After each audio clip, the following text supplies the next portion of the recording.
The chatter of the restaurant faded to white noise as I balanced 3 plates along my forearm, my fingers cramping from the 12-hour shift. The scent of garlic and seared meat clung to my uniform, to my hair, seemed to seep into my very pores. Bella Luna had once been my sanctuary, the job that kept a roof over my head and my daughter fed. But lately, it had become my prison. Table 7 is still waiting on their check, Emma. Frank's voice cut through the din, sharp and accusatory. I nodded quickly, feeling the familiar tightness in my chest.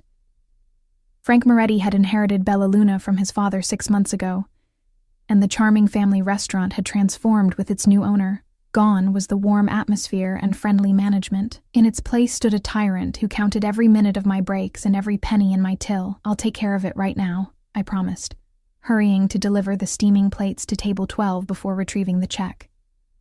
The family at table 12 smiled gratefully, the mother ushering her children's hands away from the hot plates. They were regulars, the kind who tipped well and learned my name. Their kindness was a small mercy in my exhausting day. As I turned to retrieve the forgotten check, I noticed him for the first time. He sat alone in the corner booth, the best seat in the house, with a view of both the entrance and the back exit. Dark suit, impossibly crisp white shirt, no tie. His presence seemed to bend the light in the room, drawing shadows toward him, while simultaneously commanding attention. Not that he seemed to want it. His gaze was steady on a leather-bound notebook before him, his fingers occasionally turning a page, or making a notation with a pen that probably cost more than my monthly rent. I'd never seen him before, yet something about him made my skin prickle with awareness. Perhaps it was the way the other servers gave his table a wide berth, or how Marco, our normally unflappable bartender, personally delivered his drink, something amber in a crystal tumbler. Or perhaps it was the man seated at the bar, facing outward, his attention constantly scanning the room before returning to the corner booth. "Emma!" Frank's voice again, closer now. "What are you staring at? Table 7. I startled, nearly colliding with a busboy. "Sorry, I'm going." As I hurried to retrieve the check, I felt the weight of a gaze on my back. Not Frank's impatient glare, something else. Something considering and intent. But when I glanced toward the corner booth, the man's attention remained fixed on his notebook. I was rushing back with Table 7's check when it happened. Frank emerged from his office just as I passed, his thick arm shooting out to grab my wrist. "You're distracted today," he hissed, his fingers digging painfully into my skin. "That's the 3rd table you've kept waiting." "I'm sorry," I whispered, aware of nearby customers turning to look. The humiliation burned hotter than the pain. "We're short-staffed, and Lucia called in sick. Excuses." His grip tightened. "Maybe you need a reminder about who's in charge here." I tried to pull away, feeling the first edge of real fear. Frank had been volatile before, but never physical. The change in him sent ice through my veins. "Frank, please. Customers are watching." His eyes narrowed dangerously. "Then we'll continue this, where they can't see." With a sharp tug, he pulled me toward the swinging kitchen doors. I stumbled after him, trying desperately not to cause a scene. My daughter Lily needed this job, needed the flexible hours that allowed me to take her to school and pick her up afterward. Being a single mother at 26 had taught me to swallow my pride more times than I could count. As we pushed through the doors, the kitchen's heat hit me like a wall. The cooks glanced up, then quickly averted their eyes, a reaction I'd seen too often lately when Frank was angry. They couldn't risk their jobs either. "You've been distracted for weeks," Frank growled, finally releasing my wrist. An angry red bracelet of fingerprints remained. "Late 3 times this month, begging for schedule changes, disappearing to take phone calls about your kid." "Lily was sick," I said, rubbing my wrist. "The school nurse called." "I don't care." His voice echoed against the stainless steel counters. "This isn't a charity. Your personal problems aren't my concern." I felt tears threatening, but forced them back. Crying would only make things worse. "It won't happen again. You're right, it won't." His smile didn't reach his eyes. "Because you're working doubles for the next 2 weeks. No more special schedule." The floor seemed to tilt beneath me. "But I can't. Lily needs me to find someone else to watch her or find another job." He stepped closer, his bulk trapping me against the prep table. And good luck finding one that pays as well with your lack of qualifications. The tips here are generous. The truth of his words stung. Without a college degree and with 7 years focused on raising Lily alone after her father disappeared, my options were limited. I'd been lucky to find Bella Luna when we moved to the city, desperate for a fresh start after Peter cleaned out our bank account and vanished. Now, get back out there and do your job, Frank said, turning away dismissively. And Emma? He glanced back. Your shift tomorrow starts at noon, not 3. I've already updated the schedule. The air rushed from my lungs. Lily's parent-teacher conference was at 1. I'd requested tomorrow afternoon off weeks ago, and Frank had approved it. But... problem? His tone dared me to challenge him. I thought of Lily's excited face when I promised I'd be there, how her teacher had specifically requested both parents attend if possible. I'd have to tell her once again that it would just be her, alone. Like mother. Like daughter. No, I whispered. Defeat a bitter taste on my tongue. No problem. Good. And bring the corner booth another drink. He's a VIP. Friend of a friend. Don't screw it up. I nodded mechanically, pushing through the kitchen doors with leaden feet. The restaurant's noise washed over me again, but now it felt distant, as if I were underwater. I moved on autopilot, delivering the check to table 7 with a smile that felt cracked at the edges, then collecting an empty glass from table 4. At the bar, I placed the order for another whiskey, Macallan 25, neat, Marco informed me in hushed tones, and waited, staring blankly at the polished wood. The reflection staring back at me looked hollow-eyed and faded. When had I become this person, this shadow moving through life, taking whatever was given because fighting back wasn't an option? You should put ice on that. The voice was deep and quiet, with a hint of an accent I couldn't place. I turned to find the man from the corner booth standing beside me at the bar, his notebook nowhere in sight. Up close, he was younger than I'd initially thought, maybe mid-30s, with sharp features that would have been harsh if not for the intelligence in his dark eyes. He wasn't conventionally handsome, but there was something magnetic about him, something that commanded attention. He nodded toward my wrist, where Frank's fingerprints were darkening to bruises. It's nothing, I said automatically, tugging my sleeve down. Just an accident. His expression didn't change, but something flickered in his eyes. Is that what he told you to say? I glanced nervously toward Frank's office. I should get back to work. What's your name? He asked, ignoring my attempt to end the conversation. I hesitated, then answered despite myself. Emma. Emma Collins. He didn't offer his name in return, just studied me with that same considering look. How long has he been hurting you, Emma Collins? He doesn't... I stopped, the lie sticking in my throat. It's not what you think. He's under a lot of pressure since taking over the restaurant. That excuses it? No, but... I broke off as Marco approached with the whiskey. Your drink, sir. The man didn't take it. Instead, he asked Marco, how much does she make in tips on an average night? Marco's eyes widened, darting between us. I wouldn't know, sir. Guess. Maybe. 150? 200 on weekends? The man nodded and reached into his jacket. I tensed instinctively, but he merely withdrew a money clip. Peeling off several large bills, he placed them on the bar and slid them toward me. Take the rest of the night off, he said. Go home to your daughter.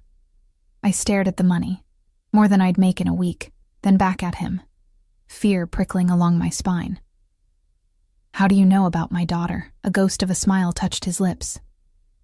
You have a charm bracelet peeking out from under your sleeve. One charm is a small gold L. You've touched it 4 times in the 3 hours I've been watching you. A nervous habit. Your finger has a faded ring mark, but no ring. And when that man, he tilted his head toward Frank's office, mentioned your kid in the kitchen, you called her Lily. My mouth went dry. You heard that? From all the way across the restaurant, I hear what I need to hear. He picked up his whiskey, his eyes never leaving mine.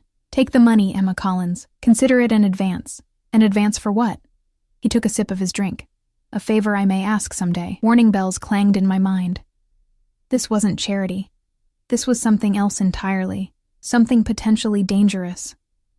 I thought of Lily waiting at Mrs. Rodriguez's apartment, probably already in her pajamas doing homework at the kitchen table. I thought of the parent-teacher conference tomorrow that I'd now miss because of Frank's vindictive scheduling.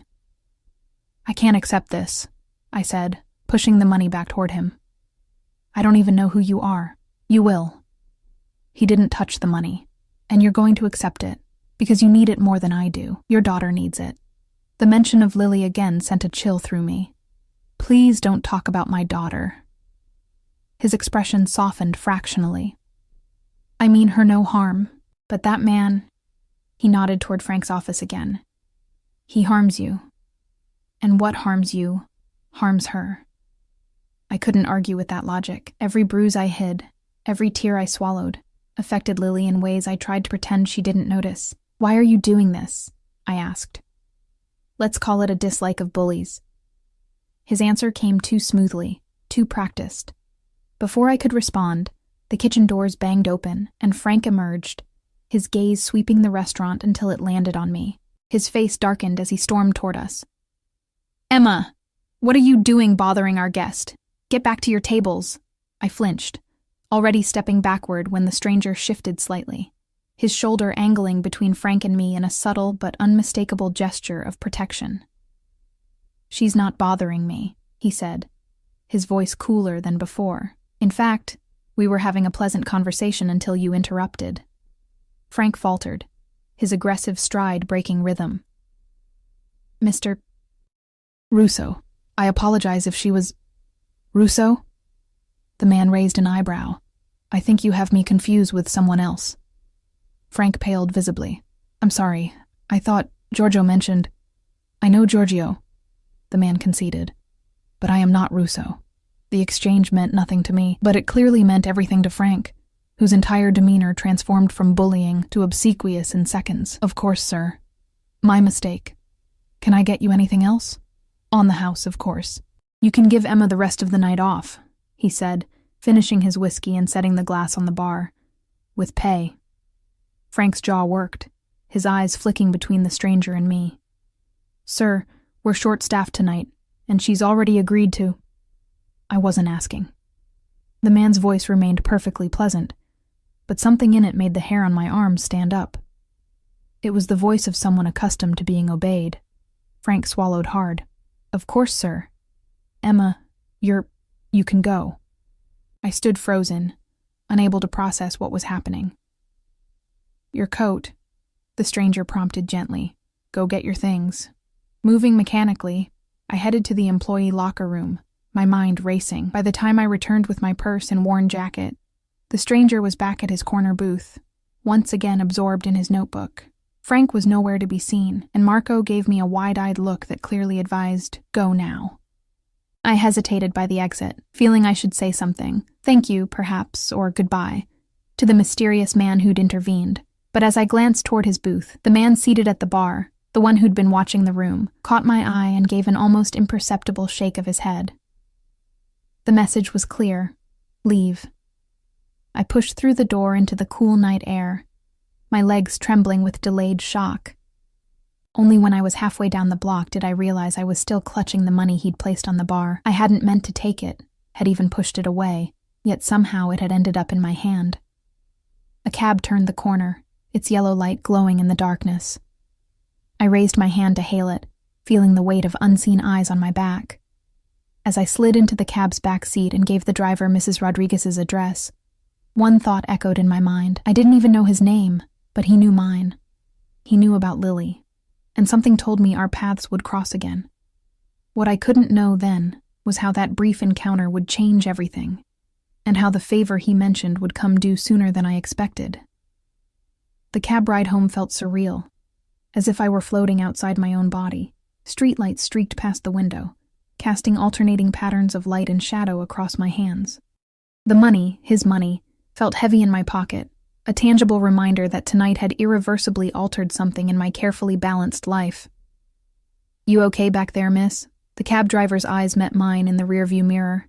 You look like you've seen a ghost. I'm fine, I lied, forcing a smile. Just tired. He nodded sympathetically. Long shift, huh? My sister's a waitress, too. Tough work.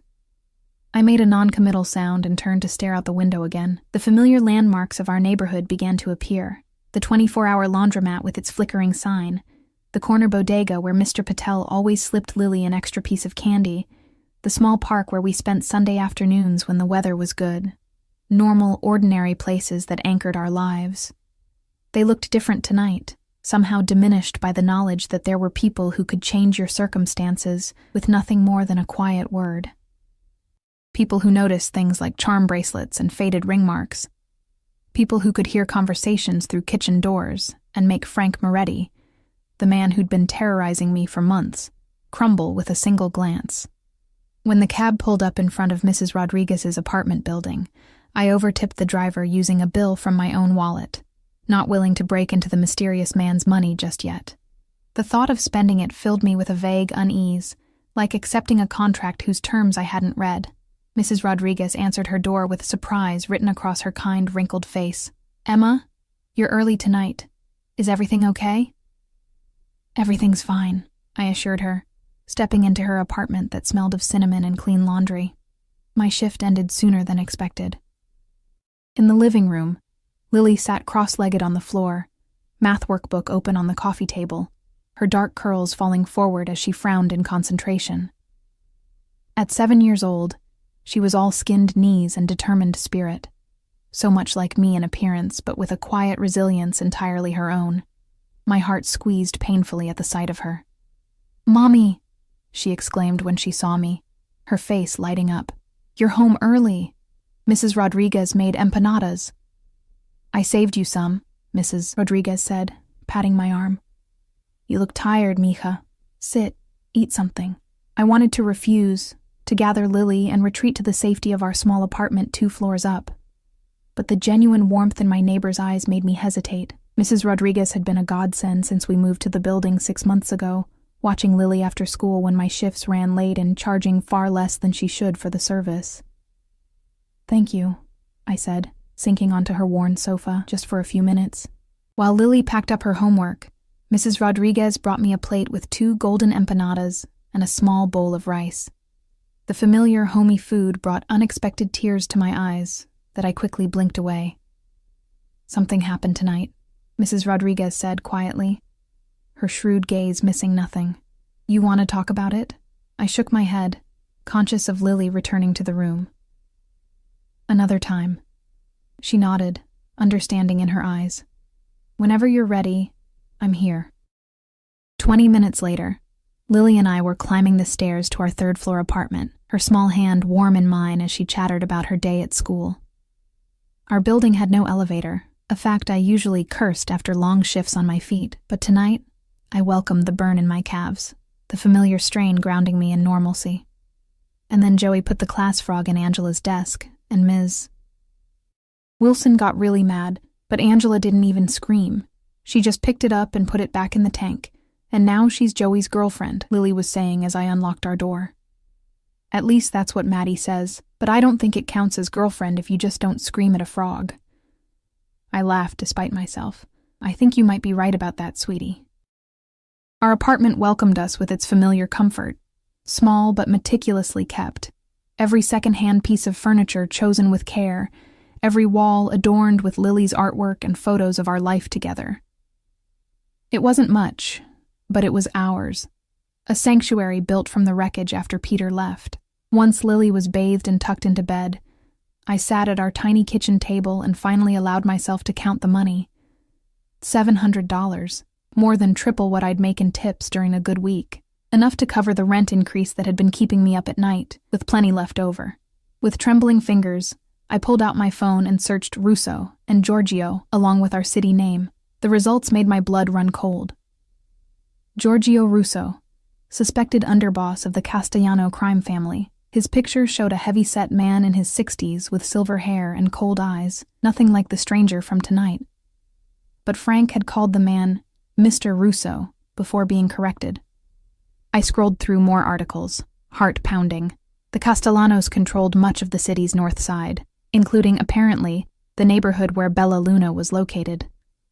Protection money, loan sharking, money laundering through legitimate businesses. A turf war 3 years ago with a rival family had left 7 dead. My hands shook so badly I dropped the phone on the table. What had I gotten myself into? What favor would a man connected to the Castellanos eventually ask of me? I considered not returning to Bella Luna, taking Lily and running. But the reality of our situation crushed that fantasy before it fully formed. We had nowhere to go, no family to take us in. My savings were meager, and finding a new job that accommodated Lily's schedule would take time we didn't have. Besides, a voice in my head whispered, "He found you once. What makes you think he couldn't find you again?" I slept fitfully that night, dreaming of dark eyes watching me from shadowed corners. When morning came, I rose early and made Lily's favorite breakfast, Mickey Mouse-shaped pancakes with banana slices for ears. Her delight at the unexpected treat eased some of the tightness in my chest. "Remember, I have to talk to Ms. Wilson today," she said between bites, syrup glistening on her chin. "You're still coming, right?" The parent-teacher conference. In the chaos of last night, I'd almost forgotten. "About that, sweetheart," I began, the practiced excuse already forming on my lips. But then I remembered Frank's face as he backed down, the mysterious man's quiet command. "Yes, I'll be there. 1 o'clock, right?" Her eyes widened. "Really? You promise?" "I promise," I said firmly. "Nothing will keep me away." I waited until she was safely on the school bus before calling Bella Luna. To my surprise, Frank himself answered, his voice uncharacteristically subdued. "Emma, I was about to call you." "I'm not coming in at noon today," I said, my voice steadier than I expected. "I have my daughter's parent-teacher conference at 1, as we originally agreed." There was a pause, then, "Fine. Come in at 3. No argument, no threats. I was so surprised I almost didn't reply. "Thank you," I managed finally. "I'll be there at 3. And Emma?" He sounded strained. "About last night. That man who was here." My pulse quickened. "What about him?" "If he comes in again, you tell me immediately. Understand?" "Yes," I said slowly. "Who is he, Frank?" "Someone you don't want to get involved with." The line went dead before I could ask anything more. After a morning spent cleaning the apartment and paying bills, including the overdue electric notice that had been giving me nightmares, I dressed carefully for the parent-teacher conference. Nothing fancy, just my best jeans and a blue sweater that brought out my eyes, my hair neatly pulled back. I wanted Ms. Wilson to see a responsible, put-together parent, not an exhausted waitress. The elementary school bustled with activity, other parents coming and going from their own conferences. Lily sat on a bench outside her classroom, swinging her legs nervously until she spotted me. Her face lit up, and she ran to me with a force that nearly knocked me backward. "You came," she whispered fiercely, burying her face against my stomach. "I promised, didn't I?" I stroked her hair, fighting back a wave of guilt at how little it took to make her happy. How many times had I broken similar promises because of work? Ms. Wilson greeted us warmly, inviting us to sit in the 2 adult-sized chairs facing her desk. She was younger than me by a few years, with a gentle demeanor that Lily adored. "I'm so glad you could make it, Ms. Collins," she said. "Lily has been talking about it all week." The conference itself was wonderful.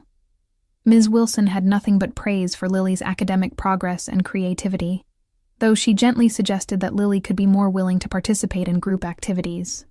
"She's a bit of a loner," Ms. Wilson explained, "very self-sufficient, which is admirable, but I'd like to see her form more friendships."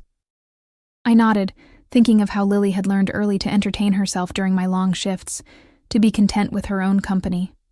Another weight of guilt to carry. "Is she happy, though?" I asked. "Overall?" Ms. Wilson's smile was kind. "She's one of the happiest children in my class, Ms. Collins. You're doing a wonderful job with her." Those simple words nearly undid me. I blinked rapidly, not trusting myself to speak. After the conference, Lily and I celebrated with ice cream cones from the shop near her school. It was an extravagance we rarely indulged in, but today felt special, a rare afternoon of just being mother and daughter, with no rush, no obligations pulling me away. "Can we go to the park for a little while?" Lily asked, chocolate smeared adorably across her cheek. I checked my watch. I had just enough time before my shift. 20 minutes, okay? Then I have to get ready for work. Her face fell slightly but quickly brightened. I'll take it. The small neighborhood park was busy with after-school children, mothers chatting on benches while kids climbed and swung and chased each other across the wood-chip-covered ground. Lily headed straight for the swings, her favorite. "Push me, Mom," she called, and I obliged, savoring her giggles as she soared higher. I was so absorbed in the moment that I didn't notice the black SUV parked across the street or the man watching us from behind tinted windows. Not until Lily pointed and asked, "Mom, why is that man taking pictures of us?" My head snapped up. A man with a professional-looking camera stood near the park's entrance, lens aimed in our direction. As soon as our eyes met, he lowered the camera and turned away, walking briskly toward the waiting SUV. "Wait here," I told Lily, my protective instincts flaring. I hurried after him, fear and anger propelling me forward. "Hey, what do you think you're doing?" He didn't answer, just quickened his pace. He was almost to the SUV when its rear door swung open. The man slipped inside, but before the door closed again, I caught a glimpse of the passenger, dark suit, white shirt, piercing gaze, the man from Bella Luna. Our eyes met for the briefest moment before the door slammed shut and the SUV pulled smoothly into traffic, leaving me standing on the sidewalk, heart hammering against my ribs. "Mom?" Lily called from the swings, her voice small and uncertain. "Who was that?" I turned back to her, forcing a reassuring smile. "No one, sweetie. Just someone who got the wrong park." The lie tasted bitter on my tongue. But what could I tell her? That a man connected to the mob had given me money, had his associate photograph us, knew where we lived and where she went to school? On the way back to our apartment, I kept Lily close, checking over my shoulder every few steps.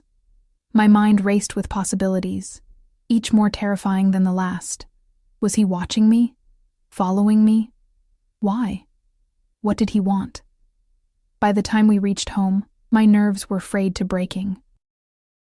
I helped Lily change into play clothes and set her up with a coloring book at the kitchen table while I got ready for work, my movements mechanical as my thoughts spiraled. I should call the police, but what would I say? A man gave me money and then I saw him in a car? He hadn't threatened us, hadn't done anything illegal that I could prove. And if he really was connected to the Castellanos, would involving the police put us in more danger? As I changed into my Bella Luna uniform, a horrifying thought struck me. What if Frank had told him about my complaints to the previous owner?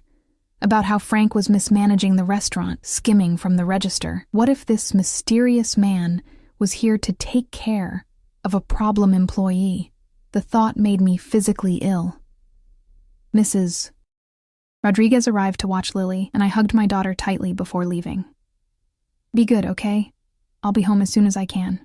"Are you okay, Mom?" Lily asked, her young face serious. "You look scared." My daughter, always too perceptive for her age. "Just tired, baby.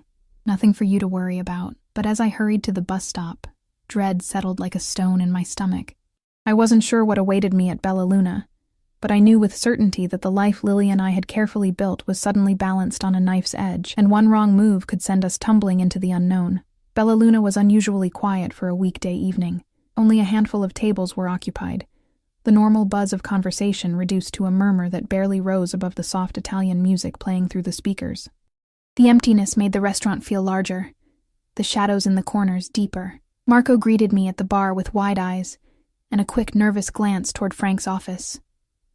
"You're here," he whispered, as if my arrival was somehow unexpected. "How was your night off?" "Strange," I admitted, tying my apron around my waist. "Marco, do you know who that man was last night? The one in the corner booth?" His hands faltered as he polished a glass. "We don't talk about him, Emma. Not here."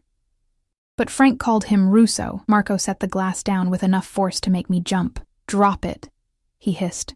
"For your own good. Just do your job and stay out of it." Before I could press further, the kitchen doors swung open and Frank emerged. He looked different, pale and drawn, with dark circles under his eyes as if he hadn't slept. When he spotted me, he beckoned imperiously. "In my office. Now." I followed him, conscious of the other servers watching with poorly disguised curiosity. Frank's office was small and cluttered, dominated by a desk buried under invoices and liquor catalogs. He closed the door behind us and lowered the blinds on the small window that overlooked the dining room. "Sit," he ordered, gesturing to the chair across from his desk. I perched on the edge, back straight, hands folded in my lap to hide their trembling. "If this is about yesterday, I..." "Shut up and listen." Frank sank heavily into his chair, running a hand over his face. "I've been told to offer you a new position." "A new position?" I echoed blankly. "Assistant manager." He wouldn't meet my eyes. "More money, regular hours, 9 to 5, Monday through Friday. No weekends, no holidays." I stared at him, certain I'd misheard. "But why?" "Does it matter?" Frank snapped. "It's a promotion. Most people would say thank you." The pieces fell into place with sickening clarity. "He told you to do this, the man from last night." Frank's jaw tightened. "The position comes with benefits, health insurance, paid vacation. There's a company apartment included, 2-bedroom, in a better neighborhood, closer to your kid's school." My blood turned to ice. He knew where Lily went to school. He'd been there just hours ago, watching us. "I don't understand," I said, my voice barely audible. "Why would he do this? What does he want from me?" Frank leaned forward. His earlier bravado completely evaporated. "Listen to me carefully, Emma. When someone like him takes an interest in you, you don't ask questions. You say thank you, and you do whatever he asks. That's how you survive." "But who is he?" I insisted. Frank glanced nervously at the door. "His name is Alexei Sokolov. He runs certain operations for the Castellanos in this part of the city. This restaurant included." My suspicions confirmed. I felt dizzy with fear. "Bella Luna is a mob front? Keep your voice down," Frank hissed. "It's a legitimate business that sometimes helps with other aspects of their enterprise.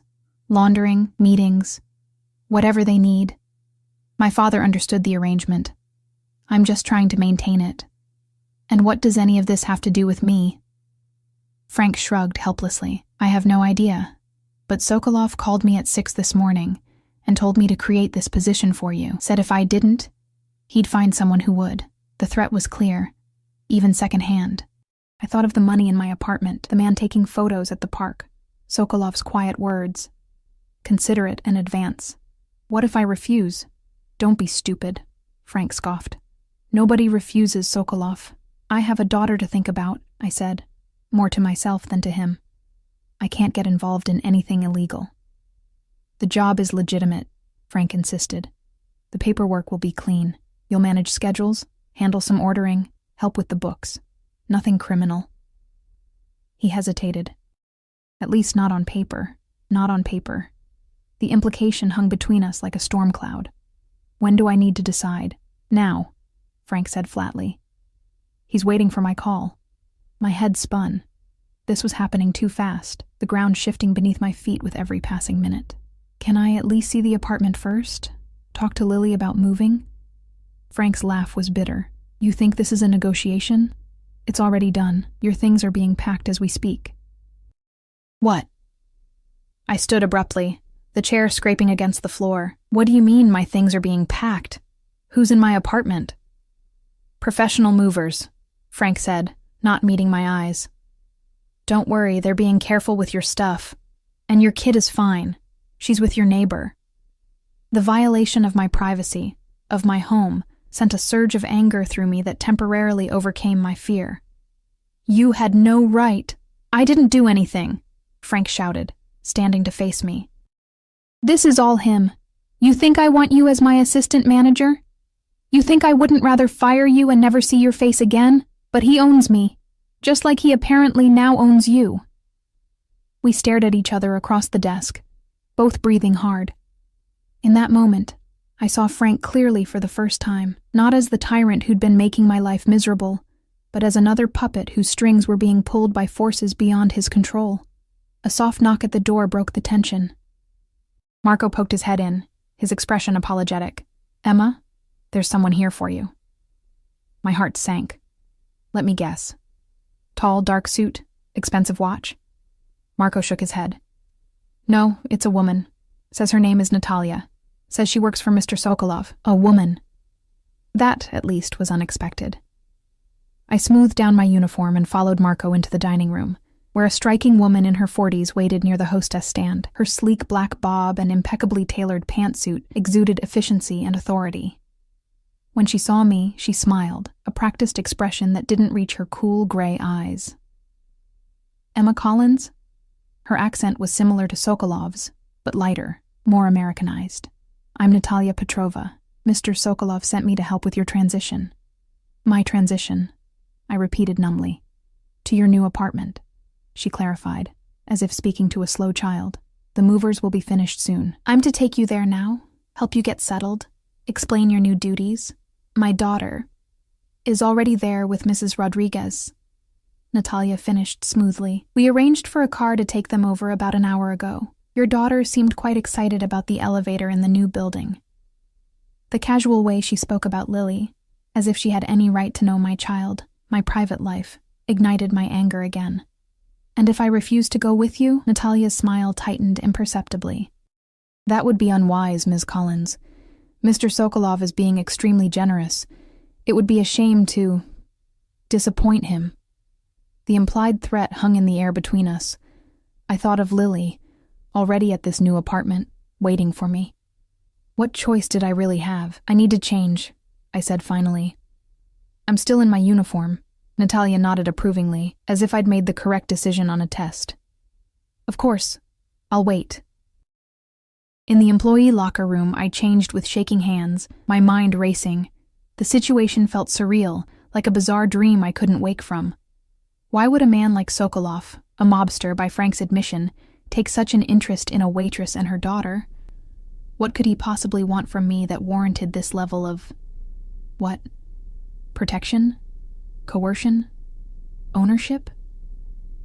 When I emerged in my street clothes, Natalia was waiting by the door, phone in hand. Ready? She asked, not looking up from her screen. Not really, I muttered, but followed her outside to where a black town car idled at the curb. The driver, a broad-shouldered man with a close-cropped beard, opened the rear door without a word. As I slid into the leather back seat, I noticed the partition between the front and rear was raised, giving the illusion of privacy.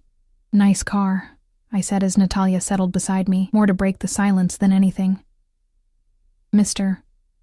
Sokolov believes in quality, she replied, her tone neutral. He only associates with the best. I turned to look at her directly. Why me, then? I'm a waitress with an associate's degree and more debt than savings. I'm hardly the best at anything. That's not for me to discuss. She tapped on the partition, and the car pulled smoothly into traffic. The drive took us across town to a neighborhood I rarely visited. Not quite the wealthy Upper East Side, but several steps above anywhere I could normally afford. The apartment building was modern and well-maintained, with a uniformed doorman who nodded respectfully to Natalia as we entered the lobby. Good evening, Ms. Petrova. Everything is ready for Ms. Collins. Thank you, James. She led me to the elevator, swiping a key card to access the upper floors. You'll get your own card tomorrow. For now, the doorman will let you in and out. So I'm a prisoner, I said flatly.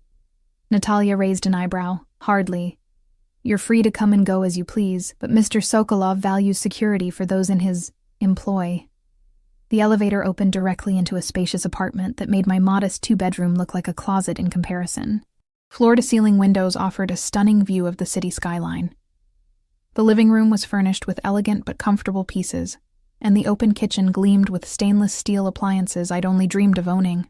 Mom!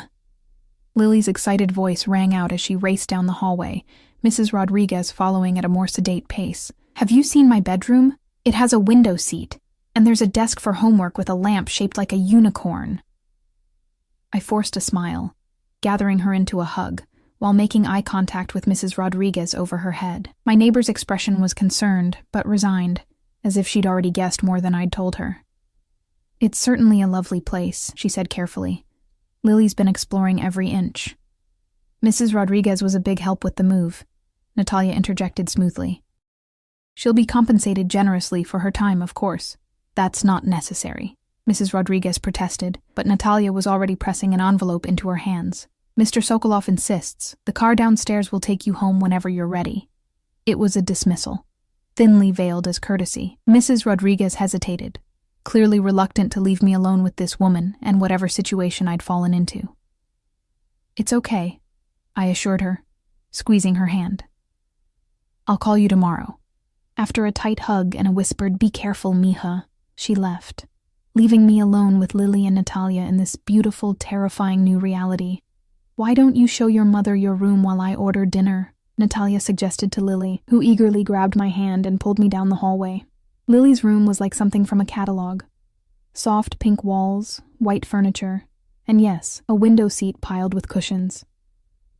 Her few possessions had been carefully arranged on shelves and in drawers, her beloved stuffed elephant prominently placed on the bed.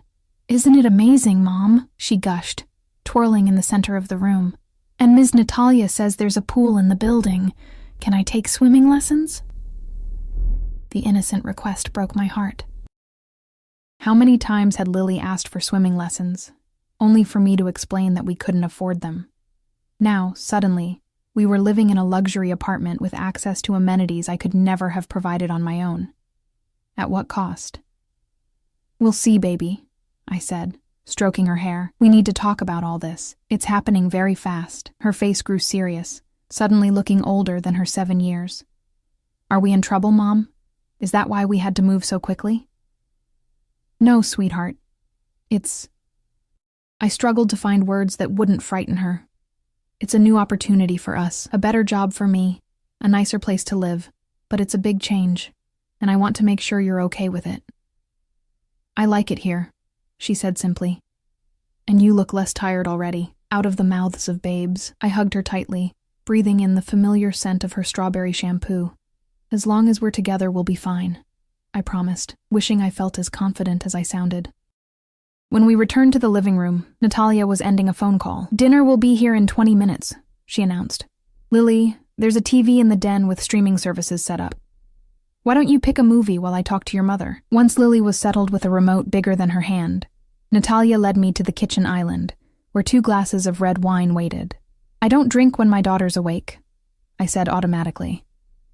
Natalia looked faintly amused. "1 glass won't impair your parenting abilities. Besides, you look like you need it." She wasn't wrong. I took a reluctant sip. It was excellent wine, rich and smooth, probably worth more than I made in tips on a good night. "Let me be direct," Natalia said, leaning against the counter. "You're wondering why Alexei has taken such an interest in you. Why the apartment, the job, the special treatment." The thought had crossed my mind, I said dryly. "The simple answer is that he saw something in you that interested him. Alexei doesn't explain himself to me or anyone else, but in my experience, he values certain qualities: resilience, loyalty, discretion. You must have displayed these. By serving him whiskey?" Her lips twitched. "By standing up to an abusive employer while still protecting your daughter. By refusing his money initially.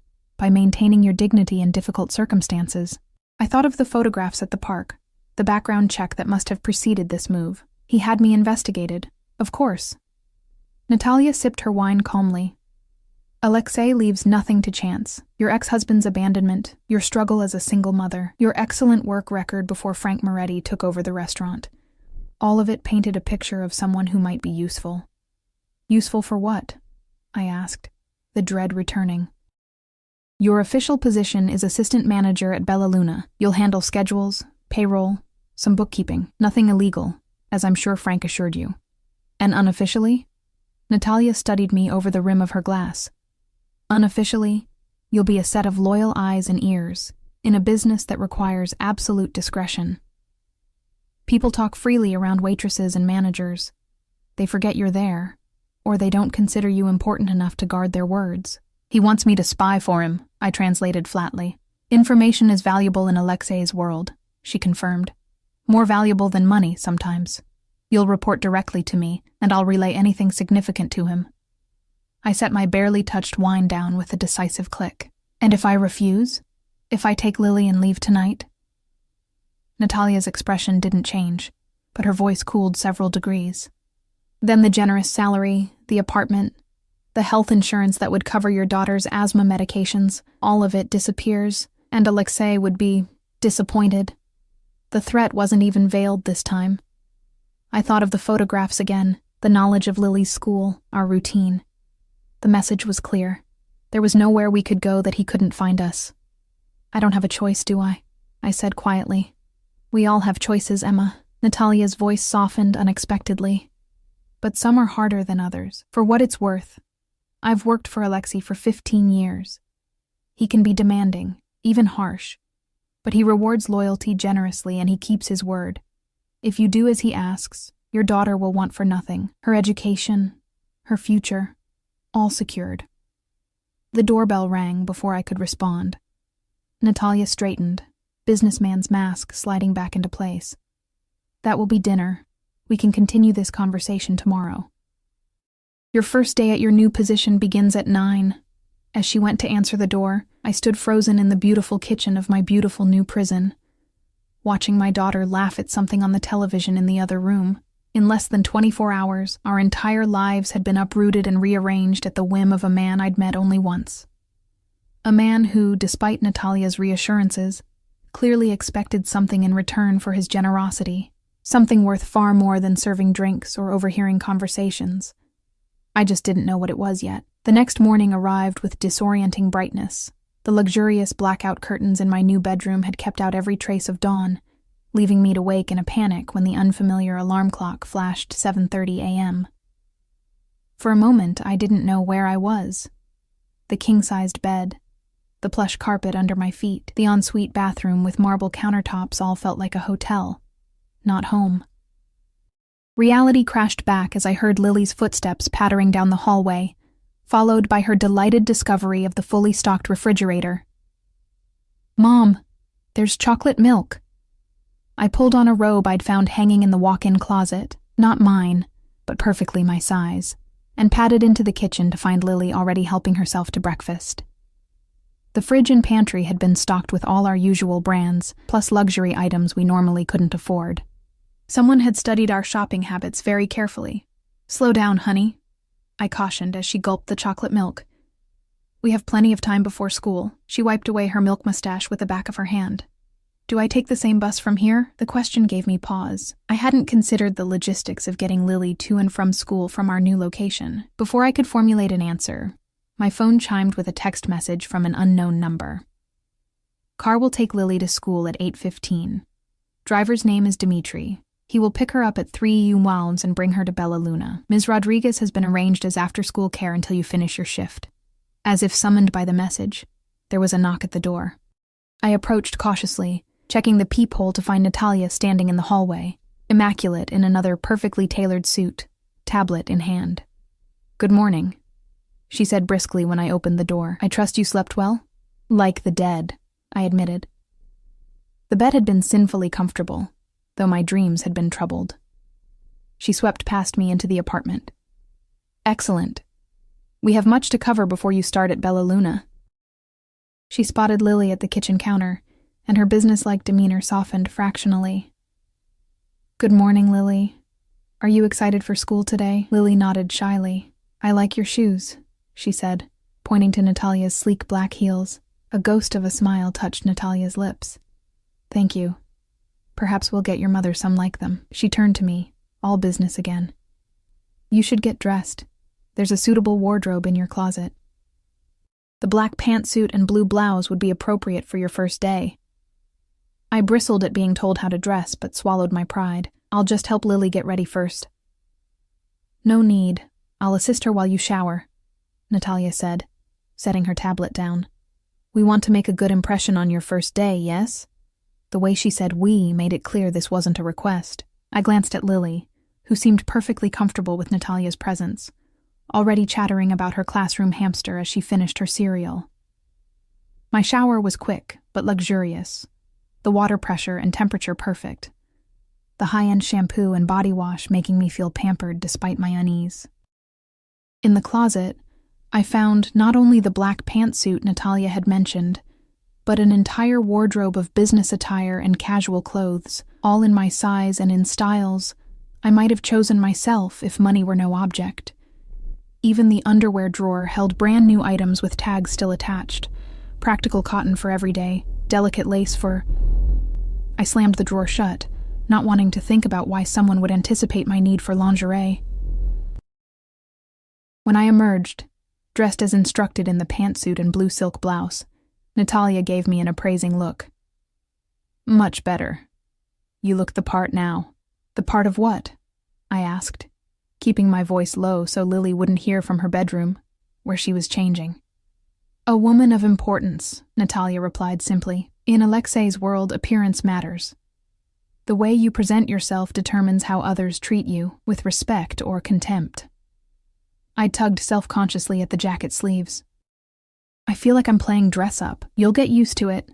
Now let's go over your schedule. For the next 20 minutes, while Lily finished getting ready, Natalia outlined my new role at Bella Luna with military precision. My hours would be 9 to 5, Monday through Friday. I would handle staff scheduling, payroll, inventory, and basic accounting. I would have my own office, Frank's current space, which was being renovated as we spoke. I would report any issues or concerns directly to Natalia, not Frank. What about Frank? I asked. I'm supposed to be his assistant manager, but it sounds like I'll be running the place. Frank has been reassigned, Natalia said delicately. He'll be managing another property for the organization. You'll report directly to Alexei through me. The implications made my stomach twist. You're firing him because of me? Natalia's expression remained neutral. His demotion has nothing to do with you. Frank has been skimming from the register for months, thinking no one would notice. Alexei was already planning to move him somewhere with less temptation. I thought of Frank's expensive watch, the new car he'd been bragging about. I'd suspected he was stealing, but hearing it confirmed only made me more anxious about my new position. If Alexei didn't tolerate theft from someone like Frank, what would happen if I made a mistake? As if reading my thoughts, Natalia added, You don't need to worry. Everything you need to know will be taught to you. Just be honest, be discreet, and everything will be fine. At precisely 8:15, another text announced that Dmitri was waiting in the lobby. Lily emerged from her room looking neat in her school uniform, backpack over her shoulders. Your driver is here, sweetie, I said, trying to sound casual, as if having a private chauffeur was completely normal for us. Her eyes widened. I get a driver? Like in the movies? Just until we figure out the bus route from our new place, I said, not wanting her to get too accustomed to luxury that could be snatched away at any moment. I walked her down to the lobby, where a solidly built man in his 30s waited by the door. His dark suit and impassive expression marked him as another of Sokolov's employees, but when he saw Lily, his stern face softened slightly. Miss Collins, he said with a faint Russian accent, offering a small bow that made Lily giggle. My name is Dmitri. I will be your driver to and from school. Are you a bodyguard too? Lily asked with the directness of childhood. You look like one. A flicker of amusement crossed his face. I am whatever, Mr. Sokolov requires me to be, he said diplomatically. Today, I am your driver. We should go, or you will be late. I knelt to hug Lily goodbye, whispering, Be good. Listen to your teachers, and I'll see you this afternoon at the restaurant, okay? Okay, she agreed, returning my hug fiercely before stepping back. You look pretty today, Mom, like a boss lady. The innocent observation nearly brought tears to my eyes. Thank you, baby. Have a good day. I watched them leave, Dimitri's broad shoulder clearing a path through the revolving door, his hand protectively on Lily's back as he guided her to a waiting town car. The tenderness in the gesture was at odds with his intimidating appearance, and I felt a flicker of relief knowing my daughter was being watched over, even if the circumstances were far from ideal. Back upstairs, Natalia was ending a phone call, her expression revealing nothing. Ready? She asked, gathering her things. Do I have a choice? I countered. Her lips curved in the barest hint of a smile. We all have choices, Emma. Remember that. The drive to Bella Luna was quick in the morning traffic, Natalia using the time to continue my briefing. The restaurant, she explained, was one of several legitimate businesses owned by Alexei through a complex web of holding companies and shell corporations. While it functioned as an actual restaurant, and a profitable one at that, it also served as a meeting place, a front for certain financial transactions, and occasionally, a neutral ground for negotiations with rival organizations. Your job is to run it as a restaurant, she emphasized. The other aspects are not your concern unless Alexei specifically involves you. And if the police ever investigate, I asked bluntly. Everything on paper is legitimate, she assured me. Your salary, the apartment, it's all properly documented through legal channels. You're simply a restaurant manager who's been given a generous compensation package. It sounded plausible enough on the surface, but I wasn't naive. And what about Lily? Is she safe in all this? Natalia's expression softened fractionally. Children are off limits in our world, Emma. It's one of the few universal rules. Besides, Alexei has arranged special protection for her. Dmitri is not just a driver. He's one of our best security personnel. Nothing will happen to your daughter. The restaurant was still closed when we arrived, the morning sun glinting off the polished windows. A construction crew was already inside, the sounds of hammering and drilling audible from the parking lot. Your office renovations, Natalia explained. They'll be finished by noon. Inside, the restaurant was transformed from its usual dimly lit ambiance to a work zone. Plastic sheeting separated Frank's old office from the dining area, and the bar was covered to protect it from dust. Marco stood awkwardly by the hostess stand, clearly unsure of his role in this new dynamic. "Morning, Emma," he said cautiously, eyes darting between me and Natalia. "Nice suit." "Thanks," I replied, feeling strangely embarrassed by my transformation. "Is everyone here?" "Kitchen staff's prepping for lunch. Servers don't start until 11. He lowered his voice. Frank cleared out his desk last night. Left without saying goodbye to anyone. Before I could respond, the plastic sheeting parted and a familiar figure emerged. Tall, imposing, impeccably dressed in another dark suit. Alexei Sokolov surveyed the chaos with a critical eye before his gaze landed on me. Something flickered across his face. Satisfaction, perhaps, before his expression returned to its usual inscrutable mask. "Ms. Collins," he said, crossing the room to stand before me. "I trust the apartment meets your expectations?"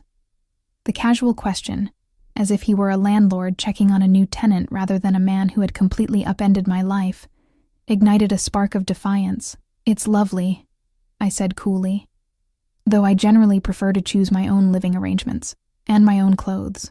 Beside me, Natalia tensed, but Alexei's mouth curved in a slight smile. "Of course. Consider the current wardrobe a starting point. You're free to supplement it as you wish." He glanced at his watch. Platinum, I noted. Probably worth more than my previous annual salary. "Walk with me. Natalia, oversee the renovations." It wasn't a request. Natalia nodded and moved toward the office, leaving me alone with Sokolov. He gestured toward the restaurant's small outdoor patio, a space rarely used except in the height of summer. To my surprise, it had been transformed overnight, the worn furniture replaced with elegant wrought iron tables, the cracked concrete now covered with terracotta tiles, and potted plants creating privacy screens around the perimeter. "Another renovation," I observed as he held the door open for me. "Bella Luna has been neglected for too long," he replied, guiding me to a table in the corner where a coffee service waited. Frank's father understood the value of appearances. Frank, unfortunately, was more concerned with immediate profit. He poured coffee for us both, his movements precise and elegant.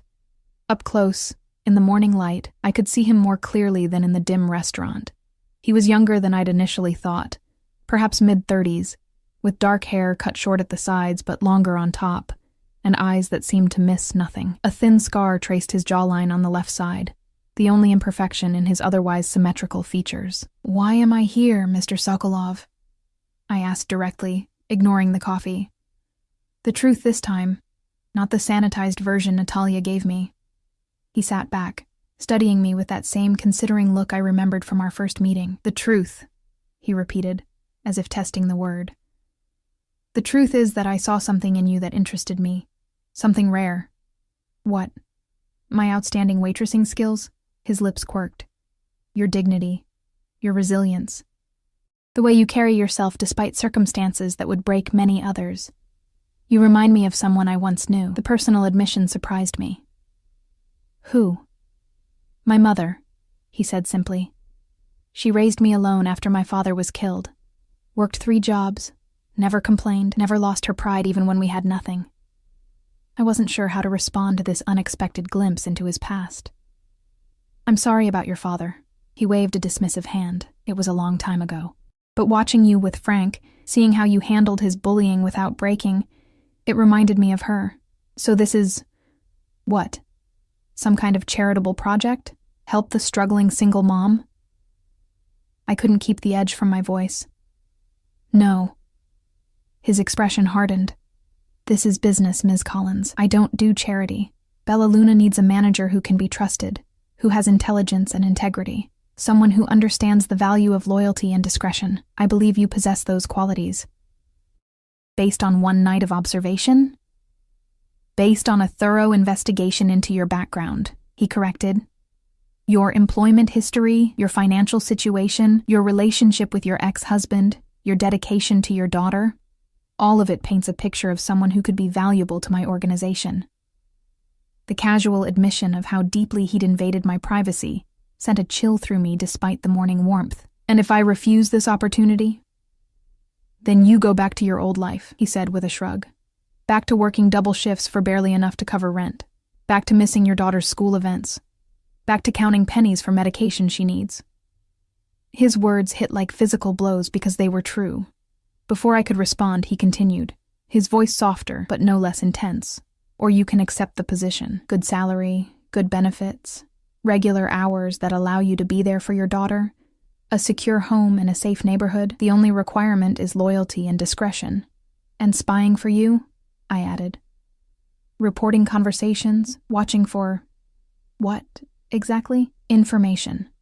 He sipped his coffee calmly. People speak freely around restaurant staff, especially those they consider beneath their notice. Politicians, businessmen, rival organizations. They all dine here occasionally. All I ask is that you pay attention and report anything that might be relevant to our interests. And how would I know what's relevant? Natalia will guide you initially. You'll develop an instinct for it over time. I turned the coffee cup between my hands, buying time to think. And Lily? How does she fit into all this? She doesn't, he said firmly. Your daughter remains entirely separate from my business. She goes to school, comes home, lives a normal life.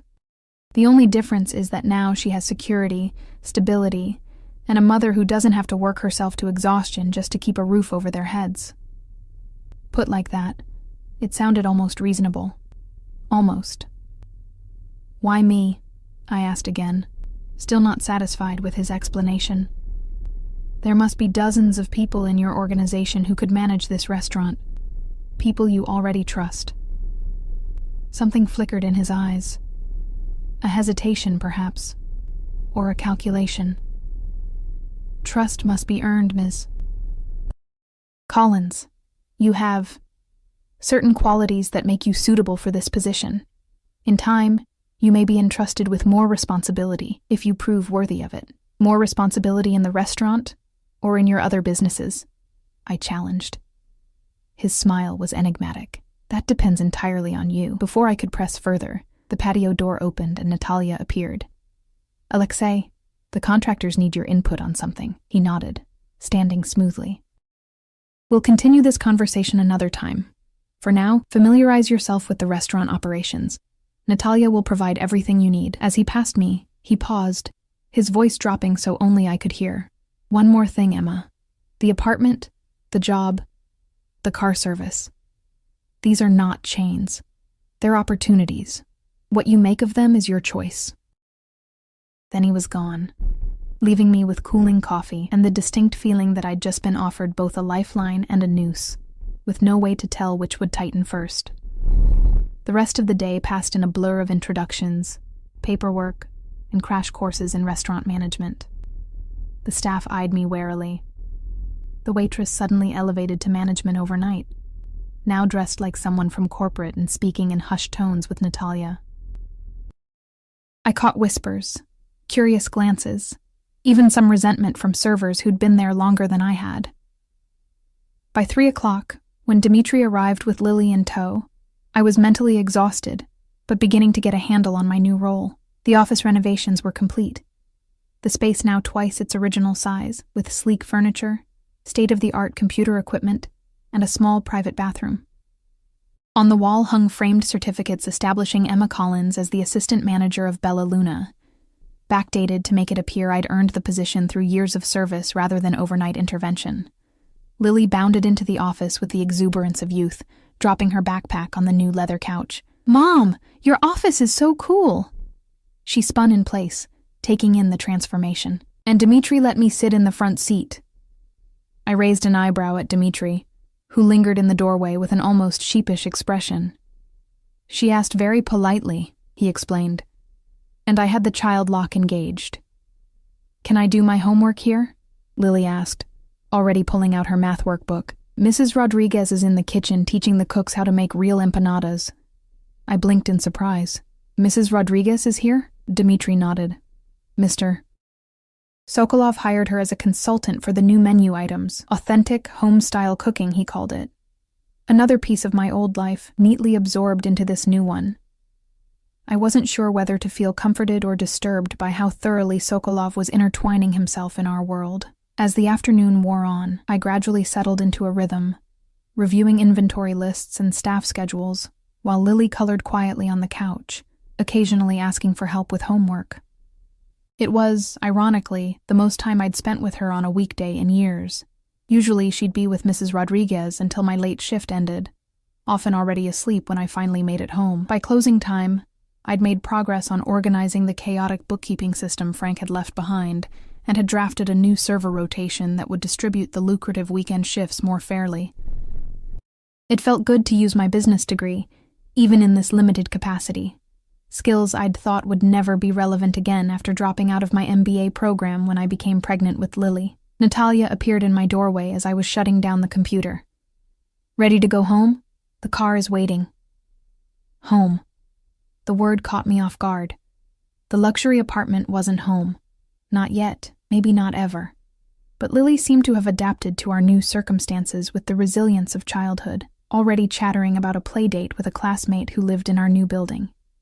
As we walked through the now empty restaurant toward the exit, Natalia's phone chimed. She checked it, her expression revealing nothing. "Change of plans. Alexei would like to join you for dinner." My steps faltered. "Tonight? Where?" "At your apartment," she replied, as if it were the most natural thing in the world. "He's already there." The thought of Sokolov in our space, even if it was technically his space, sent a jolt of anxiety through me. "I'm not prepared for guests. There's no food." "Everything has been arranged," Natalia cut in smoothly. "You need only arrive." As we stepped outside into the cool evening air, I saw not the usual town car but a sleek black Mercedes idling at the curb, Dimitri standing by the rear door. Natalia guided us toward it, her hand light but insistent on my lower back. "Remember what I told you," she murmured, as Dimitri helped Lily into the back seat. "Alexei rewards loyalty generously. This dinner is important." "Important how?" I whispered back, an edge of panic in my voice. Her enigmatic smile offered no comfort. "You'll see." As the car pulled away from Bella Luna, I couldn't shake the feeling that I was being driven not toward a simple dinner, but toward some kind of test, one whose parameters and consequences remained maddeningly unclear. The drive back to the apartment seemed both endless and too brief. Beside me, Lily chattered excitedly about her day, oblivious to the tension radiating from my rigid posture. Dimitri's eyes occasionally met mine in the rearview mirror, his expression unreadable. "Who's coming to dinner?" Lily asked as we pulled up to our building, the doorman already moving to open our door. "Mr. Sokolov," I said, trying to keep my voice light. "He's my new boss." "Is he nice?" A loaded question with no simple answer. "He's complicated," I settled on finally, "but you don't need to worry about anything. Just be your wonderful self." The elevator ride up felt like ascending to a judgment. Natalia had left us at the restaurant, saying she had other matters to attend to, but her parting words echoed in my mind. This dinner is important. When the doors slid open directly into our apartment, the first thing that struck me was the smell. Rich, savory aromas that made my mouth water despite my anxiety. The second was the sound of someone moving in the kitchen, the soft clink of glassware and the gentle sizzle of food cooking. "Hello?" I called, instinctively placing myself in front of Lily. "In the kitchen," came Sokolov's voice. surprisingly casual. I exchanged a confused glance with Dmitri, who merely shrugged before stepping back into the elevator. "I'll pick up Lily at 7:45 tomorrow," he said as the doors closed, leaving us alone with whatever scene awaited in the kitchen. Holding Lily's hand, I moved cautiously through the apartment. The dining table had been set with elegant simplicity. Fine china, crystal glasses, linen napkins folded into perfect triangles. A bottle of wine breathed in a decanter at the center, and soft classical music played from the hidden speakers I hadn't even known existed in the apartment. But the real surprise awaited in the kitchen, where Alexei Sokolov, the man I'd mentally categorized as a dangerous, calculating mob boss, stood at the stove, sleeves rolled up to his elbows, stirring something in a sauté pan. He'd shed his suit jacket and tie, and a dish towel was casually draped over one shoulder. He looked up as we entered, his expression warming fractionally. "Perfect timing," he said, as if there was nothing unusual about finding him cooking in our kitchen. "Dinner is almost ready." I stared, momentarily speechless. Lily had no such constraint. "You're cooking?" she asked, wide-eyed with the blunt curiosity of childhood. "I thought rich people had chefs." A genuine smile curved his lips, transforming his austere features. "My mother taught me to cook," he told her. "She said a man who cannot feed himself is always at the mercy of others." "My mom teaches me too," Lily offered, warming to him instantly in that terrifying way children do, with no sense of self-preservation. "I can make scrambled eggs all by myself." "An important skill," he agreed seriously. "Perhaps you'd like to set the table while your mother and I finish dinner?" Lily nodded eagerly and bounded off to the dining room, leaving me alone with Sokolov in the kitchen. A domestic tableau so incongruous with everything I knew about him that I almost laughed. "This is unexpected," I said finally, moving closer to see what he was cooking. "I find that the unexpected is often the most memorable," he replied, stirring what appeared to be a rich mushroom sauce. "Besides, restaurants are my business. It would be strange if I didn't know my way around a kitchen." On the counter, I spotted the ingredients for our meal: expensive cuts of steak, fresh vegetables, a loaf of crusty bread. Nothing ostentatious or showy, just quality ingredients prepared with obvious skill. "Why are you doing this?" I asked, keeping my voice low so Lily wouldn't hear from the dining room. His hands never faltered in their work as he answered. "I thought it was time we spoke more candidly, away from the restaurant, from Natalia, from the trappings of business. Food has a way of disarming people." "Is that what you're trying to do? Disarm me?" His dark eyes met mine, a flicker of amusement in their depths. "Would it work?" "I doubt it," I said honestly. He nodded, as if my answer pleased him. "Good. I don't need you disarmed, Emma. I need you alert, perceptive, and unafraid to speak your mind, at least with me." I leaned against the counter, watching him work. There was something hypnotic about his movements. Efficient, precise, nothing wasted. The same qualities, I imagined, that made him effective in his other, less culinary pursuits. "Why are you really here?" I pressed. The truth, not another partial explanation or cryptic statement about seeing potential in me. He was quiet for a moment, focusing on plating the steaks with a chef's attention to presentation. When he finally spoke, his voice was lower, almost intimate. 3 months ago, one of my most trusted lieutenants betrayed me to a rival organization. He'd been with me for 10 years, attended my mother's funeral, held my newborn goddaughter. I considered him family. The muscles in his jaw tightened. His betrayal cost the lives of 2 of my men, and nearly resulted in the collapse of operations I'd spent years building. I waited, sensing there was more to this story, something that connected to me in ways I couldn't yet see. I've spent these months rebuilding, reorganizing, identifying weaknesses in my organization. He set the plates aside and turned to face me fully. "Do you know what I discovered, Emma? The problem wasn't security or technology or even money. It was people. I surrounded myself with those who wanted something from me: power, protection, wealth. Their loyalty lasted only until a better offer came along." "And you think I'm different?" I asked skeptically. "I barely know you." "Precisely." He moved closer, his proximity sending an involuntary shiver down my spine, not entirely from fear. "You have no allegiance to my world or its players. You've spent your life being loyal to one person, your daughter, without expecting anything in return. That kind of natural loyalty can't be bought or coerced. It's innate. I shook my head, still not understanding. So you orchestrated all of this, the job, the apartment, the clothes, because you think I'll be loyal to you? No, he said quietly. I did it because I know you'll be loyal to your daughter. And now, her well-being is tied to mine. The cold calculation of it stole my breath. You're using my love for Lily to ensure I won't betray you. I'm offering you and Lily security, stability, a future, in exchange for your loyalty and discretion. It's a business arrangement that benefits us both. His expression softened fractionally. I'm not threatening her, Emma. I would never harm a child. I'm simply acknowledging the reality that your primary motivation in life is her welfare. You don't know anything about me, I whispered, anger building beneath my fear. I know you graduated with honors in business administration before dropping out of your MBA program when you became pregnant. He countered smoothly. I know your ex-husband emptied your joint account and disappeared 3 days after you told him about the baby. I know you worked through your pregnancy, took 6 weeks of maternity leave, and have been working double shifts ever since to give Lily everything she needs. Each accurate detail of my life from his lips felt like an invasion. Stop. I know that despite everything, you've never been late on Lily's school tuition, even when it meant skipping meals yourself. I know you read to her every night, even after 16-hour shifts. I know you've sacrificed everything for her without complaint or bitterness. His voice had grown softer, almost gentle. That kind of strength, that kind of loyalty, it's rare, Emma, and valuable. Dinner's ready, Lily called from the dining room, breaking the tension that had built between us.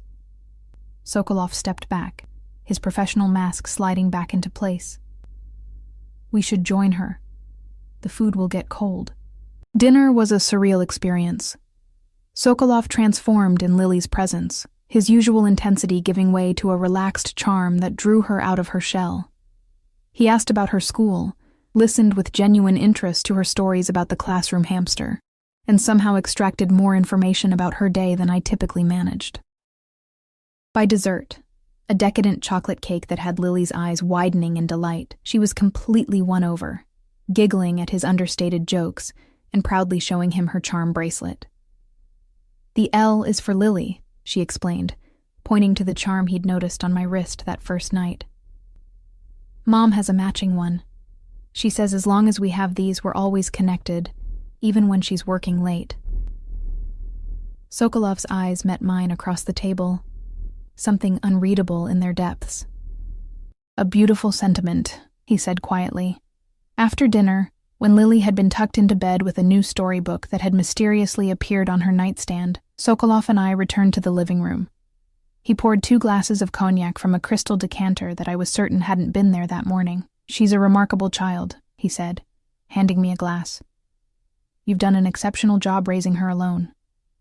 Thank you, I said stiffly, accepting the drink, but not drinking, though I'm sure you knew that from your thorough investigation into my life. He acknowledged the barb with a slight tilt of his head. Information and understanding are different things. Files tell me facts, not the strength of character it takes to build a life from nothing. Is that what you did? Built your life from nothing? A shadow passed over his face. In a manner of speaking, my father was killed when I was 12. A business dispute, you might say. My mother brought me to America with nothing but the clothes we wore and her determination to give me a better life. The parallel to my own situation with Lily wasn't lost on me. And yet, you chose a life in the same world that killed your father. I chose power, he corrected. When you grow up powerless, watching your mother suffer humiliation and hardship because she has no protection, you learn that in this world there are predators and prey. I decided early on which I would be. The naked honesty in his words was disarming. And which am I in your world, predator or prey? Neither, he said after a thoughtful pause. You're something far more rare and valuable. A potential ally with integrity. I laughed bitterly. Integrity? You've basically forced me into working for your criminal organization by exploiting my love for my daughter. I've offered you a legitimate job with exceptional compensation, he countered. Everything on paper is legal. What you know, what you suspect about my other businesses, that's between us. And if I went to the police? His expression didn't change, but the temperature in the room seemed to drop several degrees. With what evidence? Besides, law enforcement in this district understands the value of peaceful coexistence. They focus on violent offenders, not businessmen who occasionally operate in gray areas. The implicit threat beneath his reasonable tone wasn't lost on me. I set down my untouched cognac. What do you really want from me, Alexei? Not the restaurant management, not the eyes and ears story, the real reason you've invested so much in a waitress and her daughter. He studied me for a long moment, as if deciding how much to reveal. Have you ever heard of Peter Nikolaev? The name sent an electric shock through my system. My ex-husband's name was Peter Collins. Yes, it was, he agreed. After he changed it from Nikolaev. Before he met you, before he became the charming sales representative who swept you off your feet, Peter was an accountant for the Baranovsky family, rivals of mine in certain enterprises. He embezzled nearly $2 million from them and disappeared. My mind reeled with this information. That's impossible. Peter wasn't... He couldn't have... He was very good at creating new identities. Sokolov continued calmly. After leaving you, he became Thomas Wilson, then James Peterson, and now lives as Daniel Green in Seattle, working in financial services. How long have you known this? I demanded, anger rising through my shock. How long have you known where he was? I discovered his connection to you 6 months ago, when one of my associates spotted him at a conference. The resemblance between him and Lily is... striking. His gaze was steady on mine. I've been observing you since then, trying to determine if you were involved in his schemes, or merely another victim. And now you've decided I'm a victim. So what? You're rescuing me? The irony was too bitter to swallow. Out of the goodness of your heart, out of pragmatism, he corrected. Peter Nikolaev stole from dangerous people. The Baranovskys haven't forgotten or forgiven. They've been tracking him for years, and they're getting close. When they find him, they'll look into his past, including you and Lily. Cold fear washed through me. They would come after us, but we have nothing to do with whatever he did. They're not known for their discernment, Sokolov said dryly. But as it happens, you do have something to do with it. The money Peter stole, some of it is in your name. What? I gasped. That's not possible. I never had access to that kind of money. We lived paycheck to paycheck, not in accounts you know about, he explained. Before he left, Peter established several offshore holdings in joint names, holdings the Baranovskys are still searching for. To them, you're either his accomplice or leverage to use against him. My head spun with the implications. So all of this, the job, the apartment, the protection, it's because you think I'm in danger from these people? Or because you think I can lead you to the money? Both, he admitted with surprising candor. I need to find those accounts before the Baranovskys do. And yes, offering you protection serves my interests as well as yours. If they found you, they might discover information I'd prefer they didn't have. Information about your operations, I concluded. So I'm just a pawn in your war with these people. You're a civilian caught in the crossfire, he corrected. I'm offering you a way out that benefits us both. You help me locate the accounts Peter established. I ensure you and Lily remain safe, and you keep a legitimate, well-paying position regardless of the outcome. I stood abruptly, pacing to the window that overlooked the city lights. This is insane.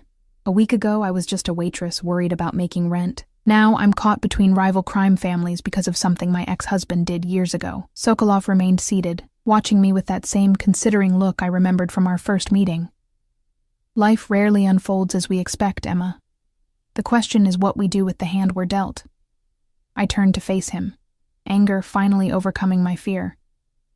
And what choice do I really have? Work for you or risk these Baranovsky people coming after me and Lily? That's not a choice. That's coercion. No, he said, rising to stand before me. Coercion would be threatening you directly. I'm offering protection from a threat that exists independently of me, a threat you weren't even aware of until tonight. How convenient, I said bitterly. Convenient for whom? He countered. I've invested considerable resources in you already, with no guarantee of return. I've given you a position that puts you close to sensitive aspects of my business. I've shared information that could be dangerous to both of us if repeated. Those are not the actions of someone looking for a pawn, Emma. They're the actions of someone looking for a partner. The word hung between us, loaded with implications. A partner in what, exactly? In rebuilding what was damaged by betrayal, he said simply. In creating something more secure, more legitimate. Something that could, eventually, exist entirely within the boundaries of the law. I searched his face for deception and found only intensity. You expect me to believe you want to go legitimate? Not overnight, he conceded. But as a long-term strategy, yes. The most dangerous periods in our business come during transitions of power, during conflicts between rivals. I've survived 2 such periods already. I don't care to test my luck with a third. And I fit into this strategy how exactly? You have business training you've never been able to use. You have natural intelligence and insight into people. You have a vested interest in stability and security because of Lily. And most importantly, you have no existing ties to my world that might compromise your judgment or loyalty.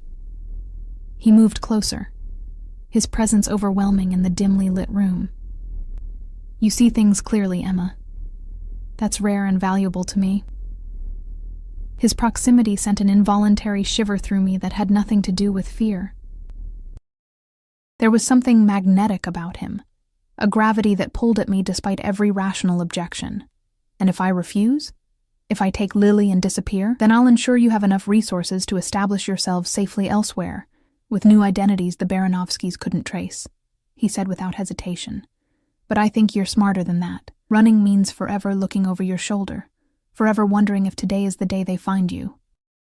It means tearing Lily from a stable environment just when she's beginning to thrive. The truth of his words stung. I thought of Lily's excitement about her new school, the swimming lessons she'd been begging for, the security of knowing her asthma medication was covered by insurance. What exactly would this partnership entail? I asked finally. Initially, exactly what we've discussed. You manage Bella Luna, report anything unusual or concerning, and help me locate Peter's hidden accounts. In return, you and Lily remain under my protection, with all the benefits you've already seen. And after that, if we find these accounts, he smiled, a genuine expression that transformed his austere features. After that, we assess your strengths and interests. Perhaps you finish your MBA. Perhaps you take on management of additional legitimate businesses in my portfolio. The possibilities are extensive. And my involvement with the less legitimate aspects, limited to what you're comfortable with, he promised. I'm not asking you to become something you're not, Emma. I'm asking you to use your existing skills in a context that rewards them properly. I studied him, trying to reconcile the dangerous man I knew he was with the surprisingly reasonable person standing before me. Why do I feel like I'm making a deal with the devil? His smile turned wry, perhaps because the line between devil and guardian angel has always been thinner than most people care to admit. We were standing close now, the tension between us shifting into something more complex than fear or distrust. I could smell his cologne, something subtle and expensive, and see the faint lines at the corners of his eyes that suggested he smiled more than I'd yet witnessed. I need time, I said finally, to think about all this. Of course. He stepped back, giving me space. Take the weekend. Spend time with Lily. Consider the alternatives realistically, not idealistically. I'll expect your answer Monday morning. As he gathered his jacket and prepared to leave, a question that had been nagging at me finally surfaced. You said I remind you of your mother. Is that really why you're doing all this? Some kind of, I don't know, psychological transference? He paused at the door, his expression unreadable in the half-light. My mother died protecting me, Emma. She stepped in front of a bullet meant for me when I was 22. If there's any transference, as you put it, it's not that I see her in you, it's that I see in Lily what my mother saw in me. A child worth any sacrifice. The raw emotion in his voice caught me off guard. I'm sorry, I said softly. Don't be. Her choice made me who I am. His composure returned as quickly as it had slipped. Remember that when you make your decision. Every choice reshapes not just our lives, but the lives of those connected to us. With that, he was gone, leaving me alone in the beautiful apartment with my thoughts and the lingering scent of his cologne. The weekend passed in a blur of normalcy that felt surreal after the revelations of Friday night. I took Lily shopping, to the park, to a movie she'd been wanting to see. We swam in the building's pool, baked cookies in our gleaming kitchen, and explored our new neighborhood. Through it all, I watched for signs of surveillance, either Sokolov's people or, more worryingly, these Baranovskys he'd warned me about, but saw nothing obvious. Sunday night, after Lily was asleep, I sat at the dining table with a legal pad, methodically listing my options. I could run, taking Sokolov's offer of resources and new identities. I could go to the police, though without evidence, and with Sokolov's warnings about their peaceful coexistence with his organization that seemed both dangerous and futile. Or I could accept his offer, the partnership, the protection, the careful dance along the edges of legality. As the night deepened, my thoughts kept returning to something Natalia had said on that first morning. We all have choices, Emma. Remember that. By dawn, my decision was made. Monday morning arrived with crystalline clarity. I dressed carefully in one of the elegant suits Sokolov had provided, applied subtle makeup, and arranged my hair in a sleek twist. The woman in the mirror looked confident, composed, capable. Everything I had once aspired to be before life took its unexpected turns. After dropping Lily at school, Dmitri waiting patiently by the car, his presence now oddly reassuring, I directed him to take me not to Bella Luna, but to the address Sokolov had given me Friday night, his private office in a nondescript building downtown. Natalia met me in the lobby, her expression revealing nothing as she escorted me to the elevator. "He's expecting you," was all she said as the doors closed behind us. Sokolov's office was a study in understated power, spacious without being ostentatious, the furniture clearly expensive but not showy. The man himself stood at the window overlooking the city, turning as we entered. "Emma," he said, his voice warming slightly, "right on time." Natalia melted away, closing the door behind her with silent efficiency. "I've made my decision," I said, without preamble. I assumed as much. He gestured to the chair across from his desk, taking his own seat as I settled into the buttery leather. "Before you tell me, I should inform you that we've located one of Peter's accounts, a small one, but it confirms my suspicions about the joint holdings." This was unexpected. "How?" "Your signature on the lease for your new apartment," he explained. It provided the final piece of a pattern we'd been tracking. "The account is in the Caymans, established 7 years ago, around the time Lily was born. The timing wasn't coincidental, I knew. Peter had left 3 weeks after Lily's birth, claiming a business trip. He never returned." "How much?" I asked, dreading the answer. "Just under 200,000 in that account. A fraction of what he took, but enough to establish the connection." I felt ill. All those years of struggling, of working double shifts and counting pennies, and Peter had stashed money that could have changed our lives. "What happens to it now? That depends on your decision." Sokolov's gaze was steady on mine.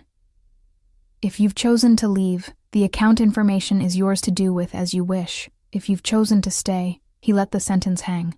I took a deep breath, the decision I'd reached in the pre-dawn hours solidifying. "I'm staying," I said firmly. "But I have conditions." A flicker of surprise crossed his face, followed by something that might have been respect. "I'm listening." "First, everything I do has to be legal on paper. Nothing that could ever lead back to threaten Lily's security or future. Second, I finish my MBA, on my own schedule, around work and Lily's needs. Third, I want a legitimate career path mapped out, not just vague promises about possibilities." He nodded slowly. "Reasonable requests. Anything else?" "Yes," I said, meeting his gaze directly. "Complete honesty between us from now on. No more half-truths or omissions.